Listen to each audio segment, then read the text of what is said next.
I'm going to show you how to make an I-cord. For this, you're going to need double-pointed needles. So I've got 4 stitches cast on to this double-pointed needle. For the first row, I'm going to knit them like normal. 1, 2, 3, 4. Now, if I were going to knit this in rows, I would then turn it around and do something on the back. However, do not turn it around. What you're going to do is you're going to slide it with the same face facing you to the other end of the same needle and insert this needle and knit the 4 again. But this time, your yarn is going to be coming from the 4th stitch instead of the 1st stitch where it should have been coming from had you worked the back. So again, knit 1, 2, 3, 4. Do not turn, do not do anything. Just slide it down, switch the blank needle to your right hand, and knit the 4 again. So when you pull the yarn from that 4th stitch around to knit the 1st, what you're doing is sort of making a little tube. That's why it's called a cord.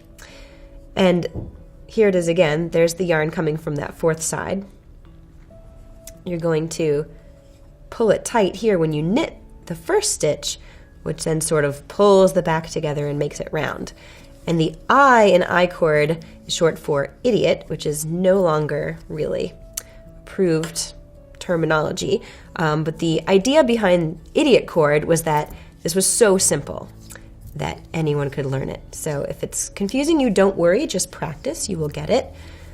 Finish the row, slide it down. I'm showing you on bulky yarn, but you could use any size yarn, and really any number of stitches up to a point. Smaller numbers of stitches are what we usually see.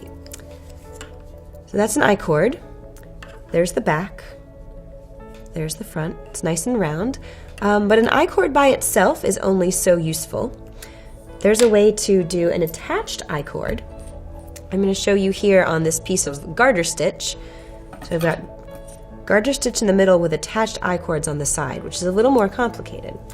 So here I am working across one side of my garter stitch, and I've got a 3-stitch I-cord on both sides. So because I want the yarn to be coming from here when I knit that stitch on the other side, I'm going to pass the yarn to the front and slip these 3 stitches over. Then when I turn it around, I'm ready to knit this 1st stitch with the yarn that's coming from over here.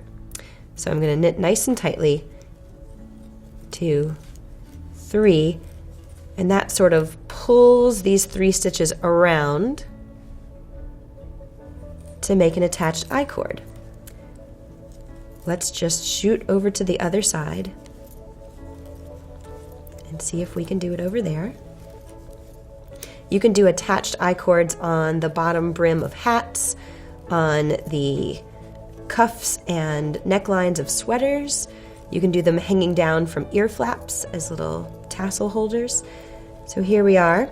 Now, this time, what we're going to do is we're going to leave the yarn in the back, and we're going to slip these 3 stitches over, and we're going to purl these stitches so that we can maintain the stockinette stitch of our I-cord. And the yarn is coming from here, which is good. That means it's going to pull this closed. So this time we're going to purl 3 with the yarn coming from all the way over here, but working the 1st stitch.